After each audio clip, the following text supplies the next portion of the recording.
Good evening, Marcia. Good evening to the loyal opposition. Good evening, Dave. Woo! It's a good day to be alive. We are pumped. We are pumped. We are listen. We're joining in with what with you. You know, you said if the party behaving strange, you join with red plastic bag, and he said the government will change. Of And we course. then need to not so. Yes, of course. Of course. I want Barbadians to locate themselves at the center of politics in Barbados. Politics is not a dirty word. Politics comes from people. Politics comes from the economy, which is, by and large, the people. You are at the center. You're supposed to be at the center, and you need to behave that way and to make those who govern accountable to you and not the other way around, right? Locate yourself at the center. Whenever you hear this stuff, all this lofty stuff coming from the political class, the political, as Marcia called it, what the Politi- I think politicari, we can call it. politibourgeois, Yeah. whatever they call the political Yes. elites. When you hear this jargon coming from them, immediately think about where you are in all of this jargon. Where are you located? Are you feeling this growth? Are you feeling all of this excitement that they are telling you? If you're not, then you have to ask why, and then ask them why you're not feeling this. And this all comes down to understanding what is referred to as macroeconomics and microeconomics. And And all of before us you are jump in micro. that, I'm gonna take 2 minutes to show them this graph. Yep. Look at this graph. Let's move this banner and look at it, Barbados. This is what we have done as a nation. David, if you could go up a little bit and let them look at years. Okay. So in 1961, you see the blue? That was the DLP, right? They won the election 1961, right? Hmm. 1966, DLP again. 1971, DLP again. Right? If this, I got this information and created a graph. So if I'm wrong, you can let me know. You know we do the show together. Yep. But look at 1976, the Great Barrow. Isn't that barrow that they put out? They put out. Yep. They put out in 1976. As great as Barrow was, its statues in the square. Bajans don't make sport, you know. Yep. He felt he was too big. What did Bajan do in 1976? They put him out. Look Yes. at this graph. Yes. Is that And correct? absolutely. And that's the way it should be. Some people get upset saying BD, BD, BD. This is democracy. This is what you do. I mean, in England, they how many prime ministers have England had in the last, I don't know, 8, 9 years? Like 4 or 5 prime ministers. When you're not doing your job, you have to go. It's as simple as that. So don't get into this nonsense that B and D are the same. I mean, there's a legitimate argument there, but you live in a democracy. And if the person in the driver's seat is not driving well, stop, make them get out and get somebody else to drive. That's what we do. So this is a good reflection here. We should not allow what occurred in 2018 and 2022 to continue any further. This government has demonstrated, even at a very high level, without much information, that they do not deserve your vote. They've tried, and they've and they've played a lot of political tricks to keep their non-performance away from you. And but you see it and you're feeling it, and therefore you know this, that they don't deserve your vote. It's time to Yeah. kick them out. Time to kick them out. And 1981, the BLP was you liked what they were doing and you kept them in Barbados. Right. Yeah. Don't let this covenant thing and this foolishness and that you don't need an opposition. That is, listen to me, propaganda. Yep. Propaganda. 1986, 1991. Look at what happened in 1986. You voted off the BLP. You've done it before and you brought back in the DLP and they stayed until 1991. And when they're doing nonsense, what you did, Barbados, in 1994, you voted them out, Barbados, and they stayed in. The DLP stayed in again for 3 terms, 1991 to Yep. 2003. I was here in 2003. And guess what? 2008, you said, away with you. And you brought in the DLP and you brought that they stayed in 2013. And in 2018, you said, and you took them out and you took out, and by and 2022, you kept them in. So if it is that you are not happy with the government, just vote. Yep. And you Yep. can see the voter turnout. This is also telling us the voter turnout. Anytime, look at it, Mr. Hinds. Anytime the DLP wins, there is a high voter turnout. It seems to me. Is that what you understand from this graph? Yes, that's a pretty good understanding, and yes, been proven time and time again that high turnout usually means the DLP will win or do very, very well. And I will say this just before Mr. Hinds, you're going to get your full time. That's That fine. the BLP, they use that as a strategy as well. Let's see what is the strategy that is going to happen this time around, that the voters are not given the opportunity to go out. They did it with COVID. They did it in COVID because Yeah. they know that there would have been a low voter turnout in COVID, and it always low voter turnout favors who? The Yep. BLP. This is why Yep. I say go out. Those in St. James North, go out. Don't think it in your head. It's not going to change by you thinking in your head. Put on your clothes and go and vote. Yep. That's the way you get them out. You need to go out. The low voter turnout, it favors the BLP. They know that. The history tells us. High voter turnout for voters, somebody else, they know something is wrong once you have the high voter turnout. Okay? Yep. Yes. So we are going to those of you want to take a snap, take a little a picture of this. You can take a picture of it. We will refer to it different parts of the show tonight, and but we're going to go right now into Mr. Hinds's um presentation. Go right ahead, sir. Welcome. Yeah. No, I don't know if uh, Dave. I sent my PowerPoint slide pretty late. It's there in the WhatsApp. I don't know if he has it that he can put it up. In Um, his WhatsApp or mine. yours and yours, I think. Okay, Yeah, I so don't we have will look his. for that. So you go ahead, Yeah. and once we can get it up, we'll have it up for you. Right. So eh, since the governor general had, sorry, not the governor general, the governor of the central bank has started his tenure, which I believe, when I questioned the removal of the previous one for him, which I didn't understand, um, I concluded that given his work for the government through the IMF, that there's a possibility that we would start to see um, reports, central bank reports that favors the government. Now, that has been the case, Mm, right? That has been the case. Everything he said pretty much favors the government.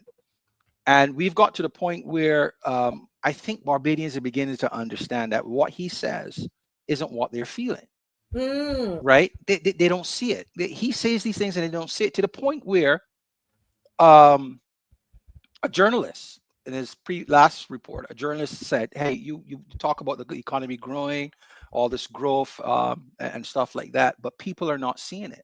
You know, why do you think that is?" And his response was one for the ages.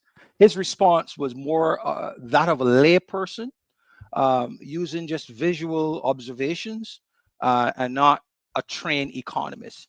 He referred mhm, to when he drives around and walks around, he see all these buildings and all that good stuff. Um, and that to him says that the economy is growing. And that's what the average Bajan in the diaspora, who's been away for like 30 or 40 years, coming back to Barbados and um, seeing Grantley Adams Highway for the first time, and seeing Mercedes S5s and E5s and whatever else in Barbados for the first time, quickly conclude that Barbadians must be doing very well, right? mhm, And that's what a layperson would say. That's not what a trained so-called economist should be saying to defend his macroeconomic statements. So today I want to deal with macroeconomics versus microeconomics. You're going to hear those two words a lot. They're very easy to understand. And this is based on an article that Dr. Dorn Marshall had written in response to the latest governor, governor of the central bank report, right?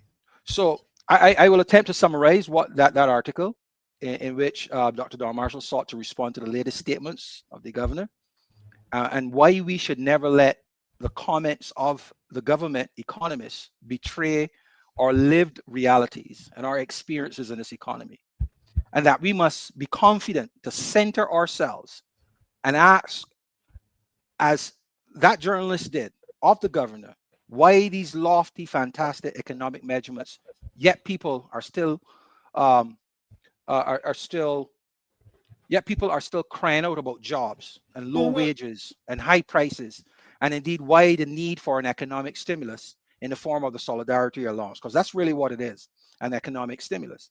Yeah. If the economy is doing so great, why do we need to stimulate the economy with $40 million in giveaway at $300 per person? Um, so I will look again at microeconomics and macroeconomics and why we should be confident in using our microeconomic realities to understand and judge the comments of the governor of the central bank, and that this country, and to understand that as this country has a debt ranking, so do individuals with credit scores, both doing similar things to gauge a country or an individual's suitability for risk of lending money to. Next slide. So in Dr. Don Marshall's article, he criticized Barbados' economic strategy, arguing that the IMF-backed reforms focus too much on fiscal metrics rather than true economic development. Again, macro versus micro. Macroeconomic gains like GDP growth and falling debt to GDP ratios are celebrated, but Marshall sees these as superficial and disconnected from deeper structural transformation. He claims that Barbados is managing debt to satisfy financial elites, not building a self reliant, diversified economy that generates sustainable growth and wealth. Comparing Barbados to Burkina Faso, he praises Burkina Faso's rejection of the IMF. Makes me wonder why no one sought to praise the last prime minister for not going to the IMF, but I'll leave that alone. And he highlights that if Burkina Faso stays on the trajectory that it have, it could grow at 8% annually from 2025 to 2043. Next slide. This is just a continuation of the summary of that article. As I saw it, the Central Bank of Barbados reported a 2.6 GDP growth in early 2025, led by tourism and construction, with increased reserves, declining debt. But Marshall questions the substance of these gains. He argues that the announced development projects in Barbados lack timelines or performance targets or coherent planning, calling them uncoordinated and unclear. He criticizes the public discussion of economic policy as a mock debate, lacking transparency, accountability, or engagement with real development questions. He questioned whether the post 2018 debt restructuring and increased external borrowing had led to investments in value added sectors like biotech and film and renewables. And he challenged whether the IMF conditions under the BERT program leaves Barbados enough policy space to pursue industrial policies or meaningful economic diversification. Ultimately, he calls for a vision driven development plan with coordinated government action and a focus on building productive sectors, something he believes in is currently missing. Next slide. So that summary, might gone over a lot of people's head. I had to read it a couple of times. I'm not an economist, but as I have said before, um, I center myself in the economy, and I must have some understanding at some level of whatever's going on around me in order for me to navigate uh, life in the economy as best as I can and as productive as I can. So, macroeconomics, an overview. So, what is macroeconomics? And this is the branch of economics that the governor of the central bank and Dr. Don Marshall and Michael Howard and these guys would generally focus on. Although Dr. Don Marshall and Michael Howard would break out to relate the macroeconomic measures to people's lives at the micro. So Yes. macroeconomics level is the branch of economics that studies the overall economy, how it operates at a national or global scale. It focuses on broad aggregates and averages that affect an entire country, with topics like the GDP, which you've heard, gross domestic product, which is the total value of goods and services produced, inflation, the rate at which prices increase over time, unemployment, the percentage of people who are willing to work but can't find jobs, interest Mm-hmm. rates and central bank, and fiscal monetary policies. All of these make up the macroeconomics study. And that when you hear the governor of the central bank talking, he touches on a lot of this stuff, and usually a lot of stuff goes over people's heads. What I'm here writing, making notes, and you're reminding me of my econ class, um, Okay. in college. So really, basically, he is speaking at this level. Yeah.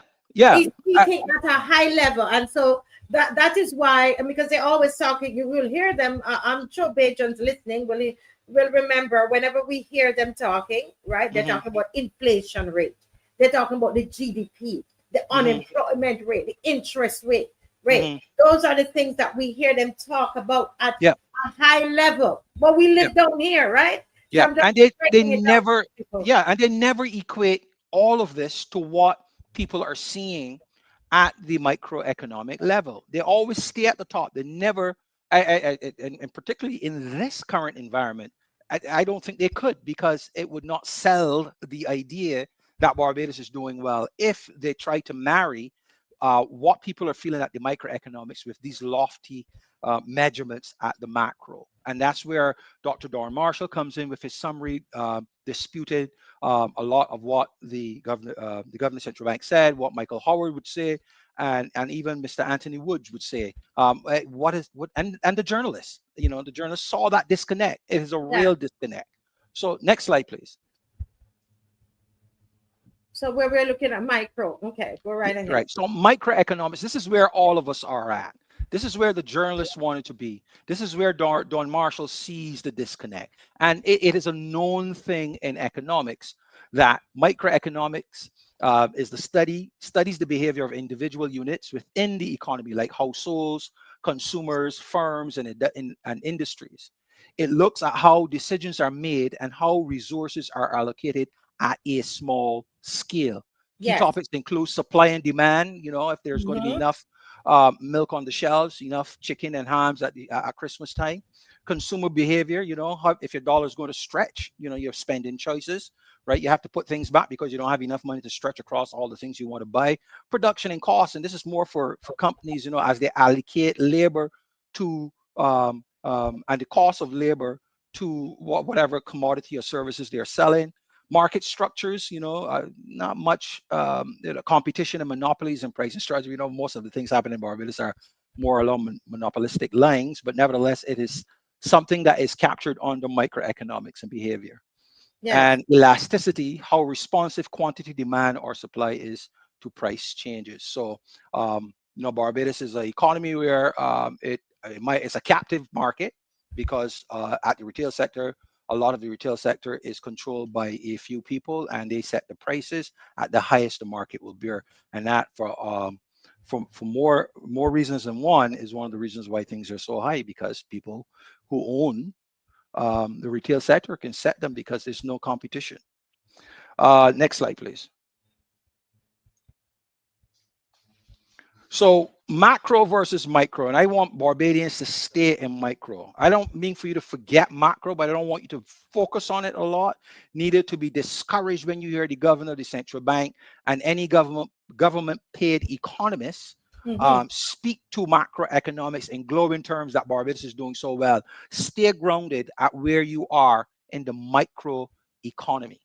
Now, can microeconomic measurements show growth? Sorry, can macro economic measurements show growth while microeconomic realities do not? The answer is a clear yes. Again, I go back Mm-hmm. to the journalist. She saw it and she asked that question. A lot of Barbadians see it as well. And I want to give you the confidence to ask that question, because it is a known disconnect Mm-hmm. in the Mm-hmm. study of economics. Macroeconomic measurements can show growth, while microeconomic realities do not appear to reflect growth for many individuals or businesses. This disconnect is not uncommon and can occur for several reasons. One, uneven distribution growth. Macroeconomic indicators like GDP growth measure Mhm. the total output of an economy, all of Barbados, but Right. they don't show who benefits. They don't show who benefits. Growth could be concentrated in certain sectors, right? While others stagnate, right? Uh-huh. Two, rising costs and stagnant wages. We see this. Prices gone up. PG have been singing about that since the 1980s. Rice gone up, right? But wages are not following. Even if GDP is growing, real wages adjusted for inflation might be stagnant or declining for many workers. If the cost of living, like housing, education, prices in the supermarket, rise faster than wages, people may feel worse off despite macroeconomic growth. I guarantee you that is what is occurring in Barbados today. Yeah. Then there's employment, the quality of employment. Unemployment rates may fall, a positive macro sign, but many new jobs might be part-time, temporary. Think of all those people that were Yes. reading the That is street true. and picking up ash, right? Or low paying jobs. Say that So again. Let's stop there a little bit because they're talking about how all this employment and so on. But a lot of these jobs they're part time. And they get a yeah, little contract work there and a little contract work there. So it's not real. And something I want to say before Mr. Hinds uh, uh, continues his presentation, because I want Barbadians to so understand it. I don't want you to get turned off because you see these terminologies. So when you say micro, it's small, right? yeah, it is Small, you, and macro, big. right? Okay, The so the small thing, man. Micro means small, so the small man, right? yes, The average man. That's you. That's us. Go ahead. yes, right. That's what I wanted. You made it even more, even clearer. Continue, Yeah. sir.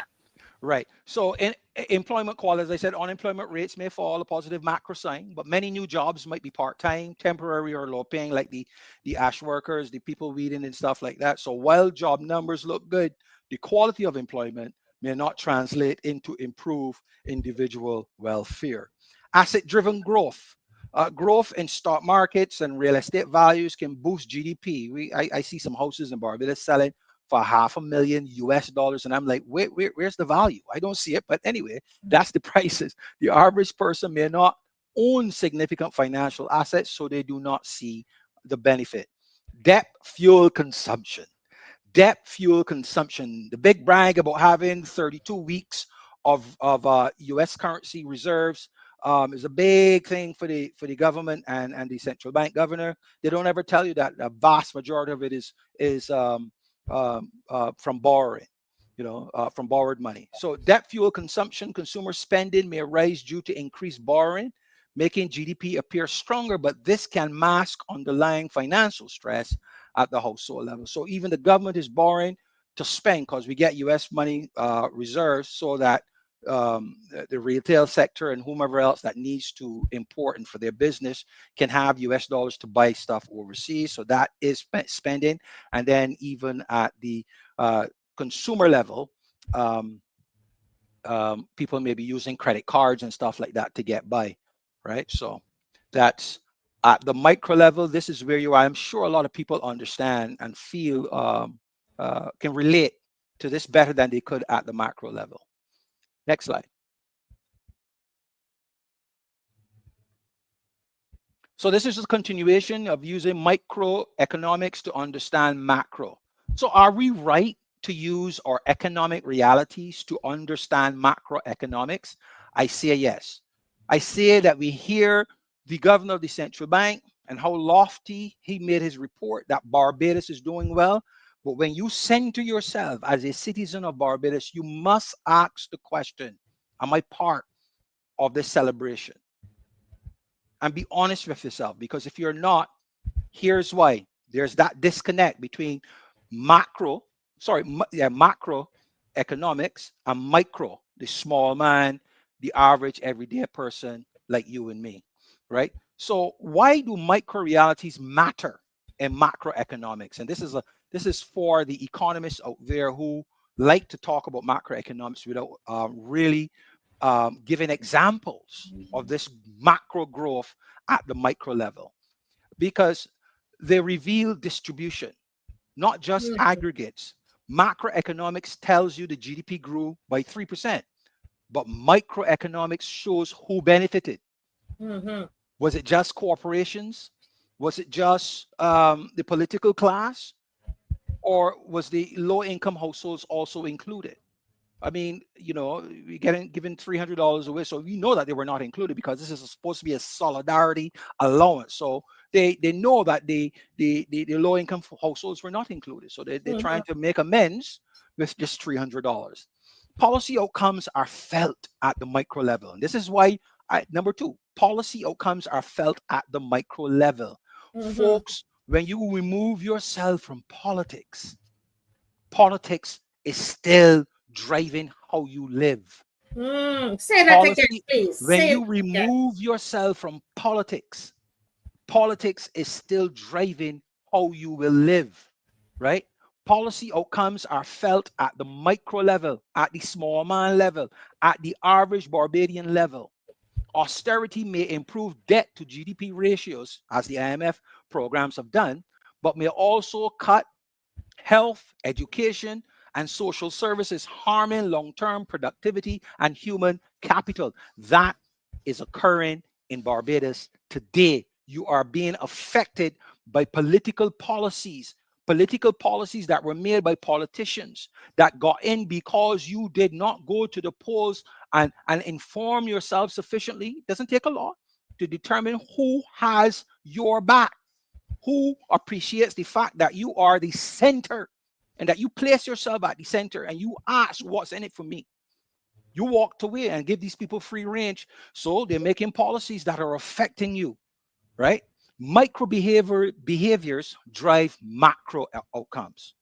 Consumer confidence, business investment, and labor supply, all micro level decisions aggregate to influence GDP, inflation, and employment. That's when you hear some people say, man, you should strike and shut down the country. This is exactly what they're talking about.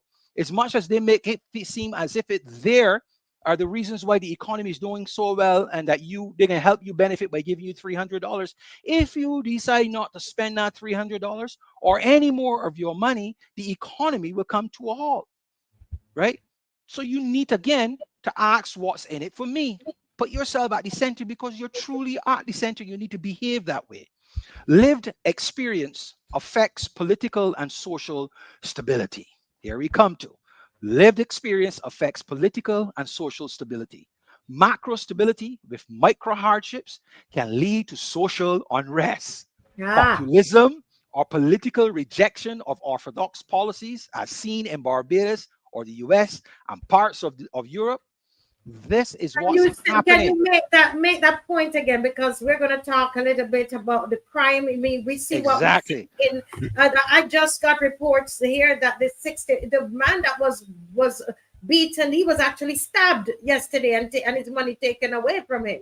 Yeah, yeah, 66 years old yeah. man was stabbed. But So, continue. But can yeah, you for repeat what you said there? lived experience affects political and social stability. Crime has an economic part to it. There is something called the economics of crime. Mm-hmm. Macro stability, all those lofty measures that the central bank talked about, with micro hardships, which Barbadians, the small man, the average Barbadian, right, is feeling, right, can lead to political rejection, which we are asking these people to do on behalf Mm-hmm. of themselves with this current government, right, and put these people. Oh, this is where crime meets economics. I'm Mm-hmm. not justifying it. It's just a reality that people want to Yes. get by, and people will start to think of doing things they normally would not do in order to get by. Micro data can identify structural constraints. Micro level data can uncover issues like informal labor markets, access to credit, or educational mismatch, factors that cap macro potential. In short, Barbadians, in short, Bajans, understanding macroeconomics without microeconomic context It's Yes. like reading only the summary of a novel. You'll miss the depth, nuance, and critical plot points. And this is the charge that I lay, along with Dr. Don Marshall, at the feet of the governor of the central bank, Mm-hmm. right? That macro context without macroeconomic context is like reading the summary of a novel and not fully appreciating or understanding what's going on with the small man, the average Bajan at the micro level. Next slide. So here's a case study of macroeconomic growth versus microeconomic realities during a period where growth was celebrated and it didn't match the micro realities. And incidentally, this is with regards to the American economy from 2008 to 2019, the so-called lost decade in Barbados. Here's what we experienced at that time in America. So macroeconomic growth, the GDP of the United States after the 2008 financial crisis, the US GDP steadily rebounded, averaging about 2 to 3% annually through to 2010. Unemployment rates fell from a peak of 10% in 2009 to below 4% in 2019. The stock market, the S&P 500, more than tripled from 2009 to 2019. Corporate profits reached an all-time high with strong productivity in sectors like tech, finance, and healthcare. Now here's the that's the macro. Here's the microeconomic realities. Wage stagnation. Medium wages remain relatively flat when adjusted for inflation, particularly for low and middle income workers. This thing called the gig economy, right? Gig economy is like people, taking up part-time jobs, right? Millions of people took jobs in the gig economy. They started driving Uber and Lyft and Instacart and started to work on freelance platforms like YouTube and selling on Amazon and all this stuff, which offered flexibility but little job security or Mm-hmm. benefits. And these things were counted as jobs. The Mm-hmm. wealth inequality grew, right? Wealth inequality grew. The top 10% earners captured more of the post recession income gains, while many households still struggle to rebuild savings or afford rising housing and healthcare costs. This is what occurred in America during 2008 to 2019. America, all In right? America, that's In America. America, right? Underemployment. Many people work part-time jobs involuntarily or held multiple jobs to make ends meet despite strong macro indicators. This is Listen America. carefully. Listen, This is because America. somebody here is saying here and theory, which is why sometimes I pause Mr. Hinds, and I Uh-huh. know Mr. Hinds is doing a fantastic job trying to make sure we all understand. And I want you to pause here, Mhm. folks. This is not any gossip tonight. This is not a. I want you to send the link out. Important. Very important. Theory saying that he wants that the everyday man should be exposed to set concept packaged in a way that they can understand, and that's what we are trying to do tonight. So Yeah. if it's not getting through, let us know. We will slow it Yeah. down The- because the aim here mhm. is to make sure you understand. So you were saying something that between 2008 Yeah. to that those to what year 2000 and 2008 to 2019 to to demonstrate in the American economy, the largest economy in the world, to demonstrate the difference or the disconnect between macroeconomics and what people were feeling at the microeconomic level. at the And small man incidentally, level. So we're yeah, talking. This is high up here. That's all the way up here. We're talking about GDP and we're talking about unemployment rate. yeah, But then now the micro is at the small man level yeah, where you feel it in your pocket.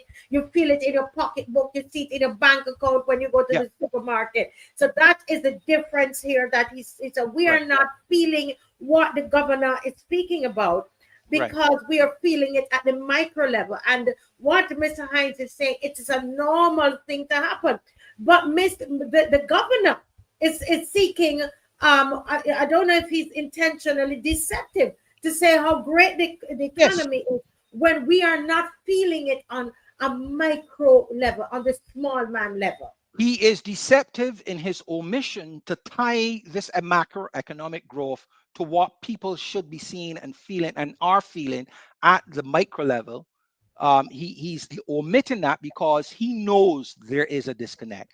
If there was alignment, he would use that because remember he's selling an idea that Barbados is doing well. So Mm-hmm. he has to omit how people are feeling, and that makes him, in my view, susceptible to not telling the whole truth or giving us Yes. the whole picture of Mm-hmm. what the economy for all Barbadians is like. And that should be his job, but unfortunately, he sees it other way. No, well, Barbadians, this is a lot. If you're hearing something for the first time, like I do, oftentimes with technology, when I hear it for the first time, it doesn't gel. Mm-hmm. I tend, and if it's important to me, I know that I have to prepare myself to read it three, four, 5 times. But I know what I go away from the first instance of hearing something for the first is the key points. The key points is that Mm-hmm. what you are feeling right now, Barbadians, Mm-hmm. right, is correct, and it's disconnected from what the governor of the central bank is saying, because there is that difference in macroeconomic measurements from what happens at the micro level, right? Understand that. All the other stuff, once you start with that and be confident in that, all the other stuff will start to make sense as you continue down this road. You don't have to get all of this in one fell swoop. I didn't get it all in one fell swoop. I made a lot of mistakes over the years trying to understand Understand my it. role in the American economy, right? Yeah. So I get to this point, some 30, 40 years later, to fully understand to the point where I Understand. feel And confident in telling let me people about just it. pause you to say something to almost 800 of you watching tonight. I want to say something to you guys. Do not get distracted. There are some people who come over here and they don't understand that this is about education. And you have some yard folks that are in the chat.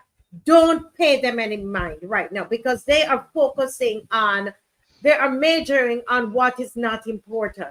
What is important at this moment is that we understand that we have a politically appointed governor of the central bank, paid by this government to tell the people tales. And the tales that he's telling is that all is well. And we have people like Adrian Hinds and economists like Don Marshall and Anthony Wood, true economists, telling us, listen, Barbadians, they're not telling you the full story. So Correct. listen to it. Don't get up in this conversation that they're pulling you aside, which is what they're very good at. Because Yeah. they themselves that are doing it, I'm sure, in the comment section, don't even understand this. So ignore them, please. Yeah, Continue. and Barbadians. I mean, we all know this, and you should know this. That we tend to. I think it's a bad habit, but nevertheless, it seems to be a cultural thing. That we Barbadians, we feel righteous in telling people what they should do and how they should think, um, not being cognizant of your unique situation. They don't care. They just have an idea, and the idea is usually based off their own experience and how they see things, right? And that this is good. If it's good enough for them, it's good enough for you, and Yes. therefore they would want to ridicule you. Most of these people who see nothing wrong with this disconnect are probably people who are benefiting Mm-hmm. from the status quo, because there will always be in these types of economies, where there are few people getting ahead and a large number of people not. They're benefiting. They want this to continue, right? Correct. Because it's benefit. They don't want anything to change, but it leaves you out of the picture. That's why I keep telling you, center yourself, know what's in it for you. Don't let John Doe come and tell you that you are wrong for feeling this way. He does not know your economic situation. He does not, right? See it for you for what it is, based on how it's affecting you, and stay true. Yes, there are going to be people, and people will not. People will come and as I said, and try to sell you an idea that is benefiting them, and you know for well it's not benefiting you, and you have a right to yourself and to your family. to see it from your unique perspective and not theirs, right? So that's the case study for the US. No, next slide, please.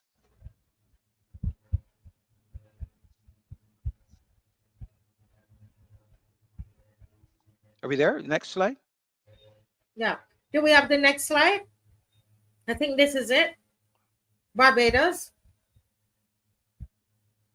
There should be a case study for Barbados as well. Yes, it's right on the screen. Okay. All right. So yeah. So the question is, let me recenter myself. That's United States. Okay.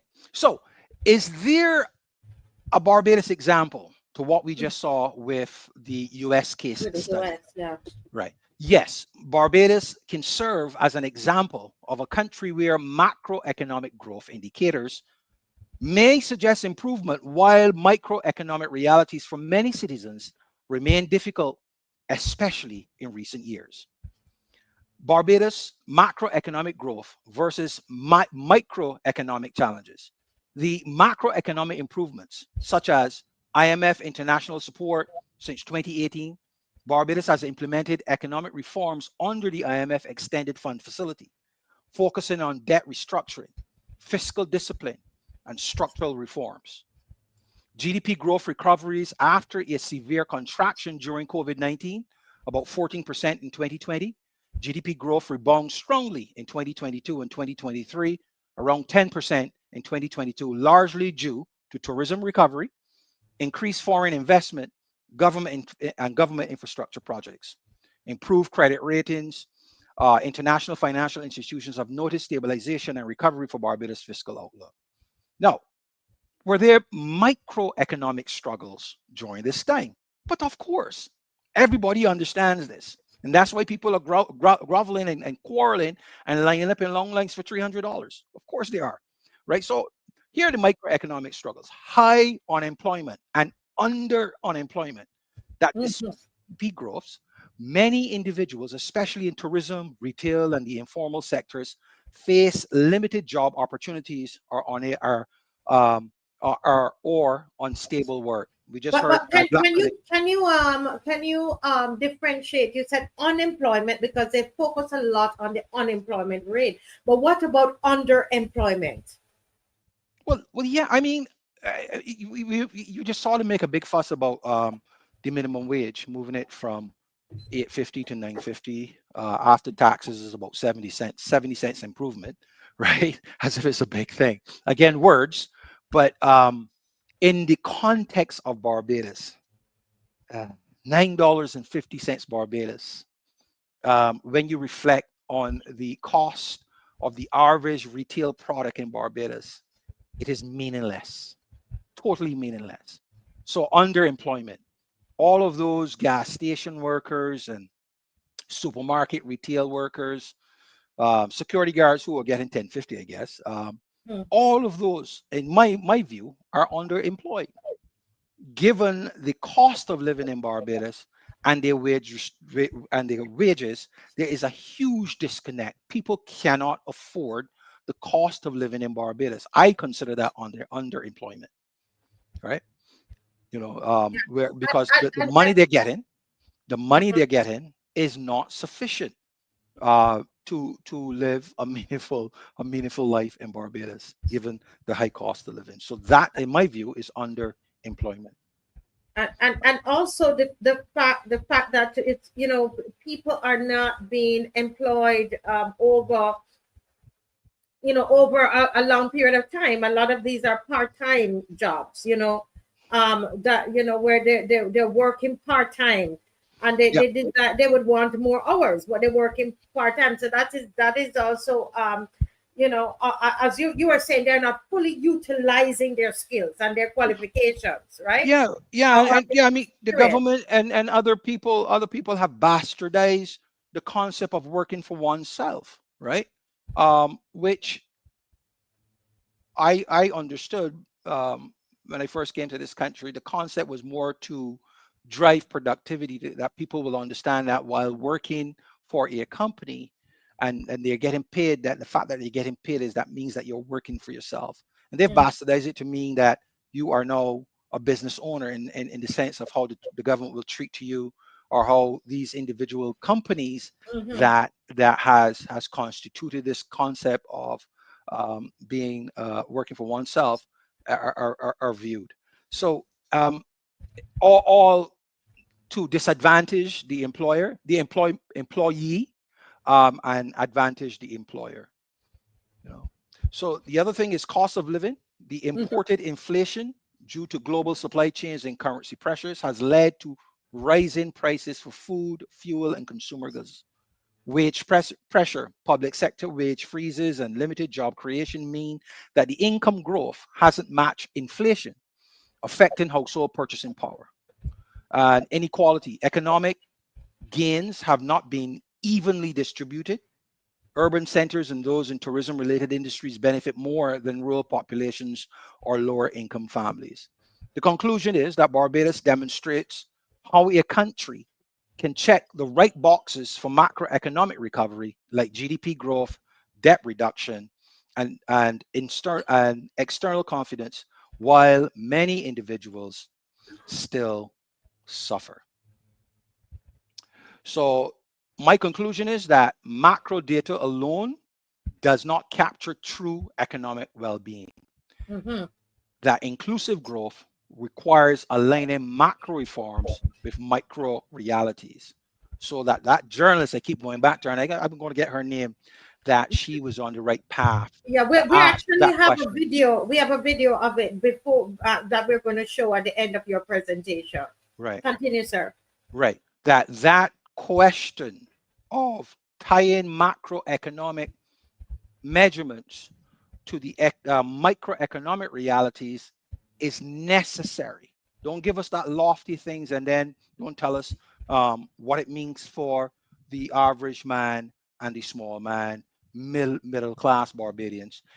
Because we're not feeling it, and we must understand why we're not feeling it, right? So the bottom line is that while macro level data suggested a thriving economy, many individuals and households did not experience those benefits and are not experiencing those benefits, creating a disconnect that fuel that is fueling public dissatisfaction and influencing, hopefully, Mm-hmm. political movement. In short, macro indicators can give an overly optimistic picture of economic health if they don't capture the nuance of distribution, access, and lived experiences. Yeah.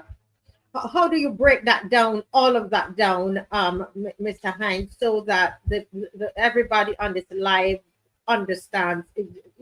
Give your conclusion. What do you conclude? Mike, I keep repeating it because it's true. I've always done this.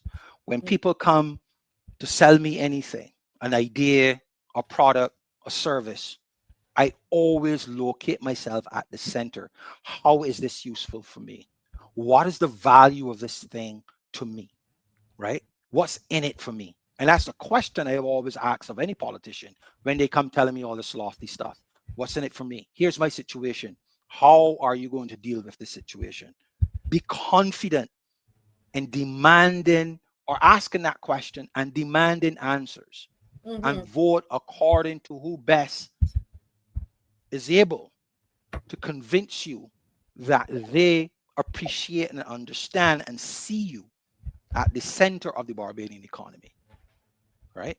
Mm-hmm. And even though, again, words can often be disconnected from actions, Mm-hmm. right? You can tell where a politician's heart lies in how they Yes. conduct themselves, in the words that they use.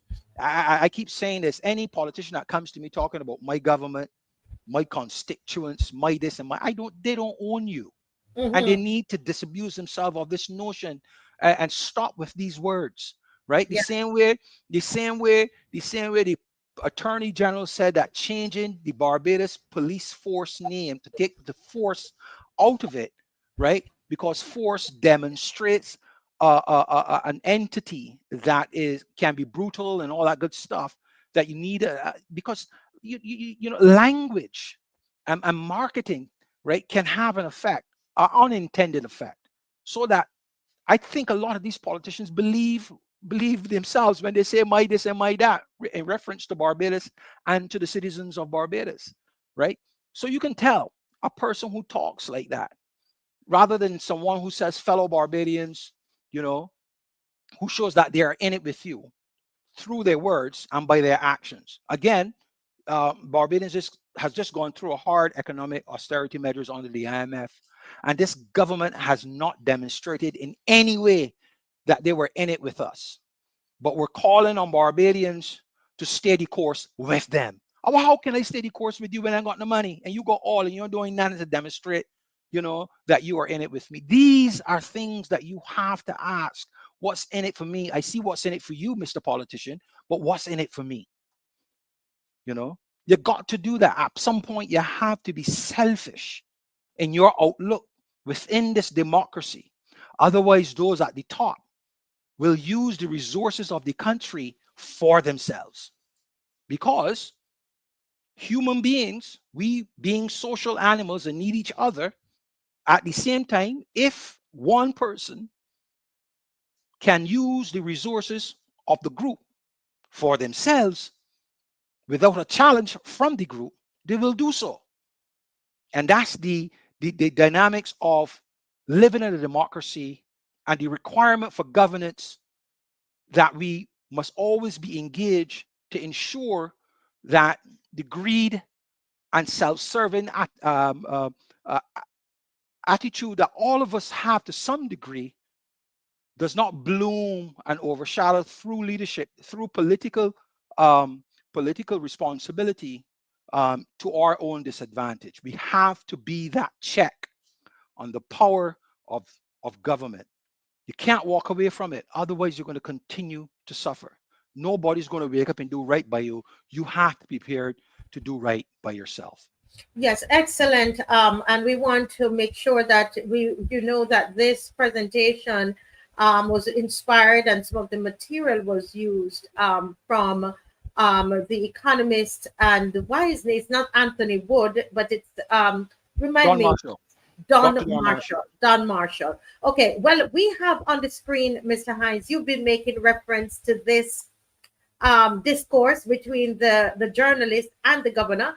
And I want to say, because I see somebody in there were speaking disparagingly about immigrants and what I'm getting as a Jamaican. This is a Jamaican young woman, a journalist that's here that's asking the question, and I say good for her. She had the courage to ask him straight up. Go right ahead, Dave.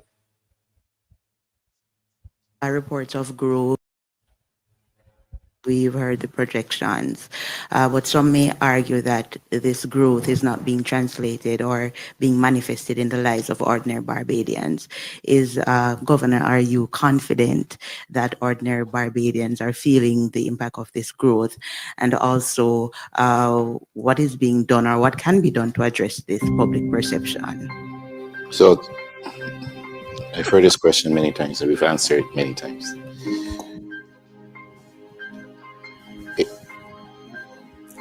Growth, inclusive growth, development is a process whereby we continue to build out a social component of it. What I've seen based on being on the ground, moving around, is that it's happening. Hold a minute. Hold a minute. We look at the social Dave, program. pause it. Pause it. Pause it, Dave. He says that on the ground it is happening. Where on the ground are you, Central Well, Governor? you Which pay here, ground? you pay here any money. He don't drive around the place. Don't mind he talking foolishness. You pay any money. You see anywhere? You see, like he's going anywhere. That man lost almost all of his pigmentation from being in air conditioning almost daily, 5 days a week. He don't go away. He don't know what's going on. And that answer, as I said, is the answer that the average Barbadian who has left Barbados and has been living overseas for 30, 40 years and is now making their first trip back to Barbados, when they get there and they see the Tom Adams Highway for the first time, never seen it before. Oh, Barbados must be doing well. Huh? That's what they say. And then when they see all these nice cars that Barbadians got, and the way they dress and stuff, Barbadians got a lot of money. That's the first thing that they say. That's exactly what he's saying. Unscientific, more layman than anything. And to hear it coming from someone who has a PhD in economics is really, really sad. I think so. But You know, he has to do what he has to do. we just have to all we have to show him is our supermarket bill, the real Yeah. people, because these are not real people. He's not no real people, but oh, you can see it on the ground every day. You're not even on the ground, please. Yeah. But go ahead and Yeah. No, let's that go ahead, Dave. that was an opportunity for him to live up to his, I think his nickname is digits or metric or something like that, you know. Ah, Show us the figures, sir. yeah. You look at the social program, it's expanding from the elderly to From the what? The social vulnerable. program of And the those funds that the service they have finished, they have a party, we are all going to be in trouble. Once I go to March and let the government see, and let the government get away with this. When you're then looking for a pension, a long be used to say, Papa smoke the pipe. Where did that money go? Also, you want indication of how people, let things improve in persons. Look around and see how many residential properties persons are putting up, how many additions persons embarking on. Stop I there, don't want Dave. just to go home. Stop there, Dave. The reason this hurt Beijing so much is that they were hoping to get some hope houses. And this is what they have. Their hope has been dashed. And if it is that people could afford to put up their own homes, why the government was seeking and promising these homes? Ridiculous. And Go the ahead. sad thing is, right? I've heard Barbadians, diaspora Barbadians who on a recent return from Barbados, reciting the same exact words as Mr. Greenwich, Dr. Greenwich, with more confidence because they believe it. You know, they're processing what they saw through their beliefs. So they say it with the confidence to go with it. He clearly was not confident in what he's saying because he knows that that's not really a good answer. It is an answer, but it's not a really good answer. Not one belying a person that's supposed to be so steep in economics, the science of economics, to say something like that. He walks around and he sees this, so therefore it must be so. Wow. Oh my goodness. Keep going, Dave. It's expanding. And just, let's be real, economics is about being real. Look at life. You see an event in Barbados not supported, bursting at the seams? It's your time to be here. Happy Easter! And for the ladies, Dave, stop. So he's basically saying that you're able to buy tickets to go to a show. I mean, they have over the last 7 years, what they have done is to turn this into Walk Up Central. They have turned this into Party Central. This is where everybody wants a party and a party, and because people go to a party, it means that they have money. Mr. Hinds, your thoughts? What? Listen. Remember, I told you that someone in a conversation with me, someone that viewed that looks at the Marcia Week show, saw my background, right? And said to me, "Oh, you live in a house that's very opulent." I had to tell him it's wallpaper. It's not my house, right? And we all know the old concept of house rich. What was it called?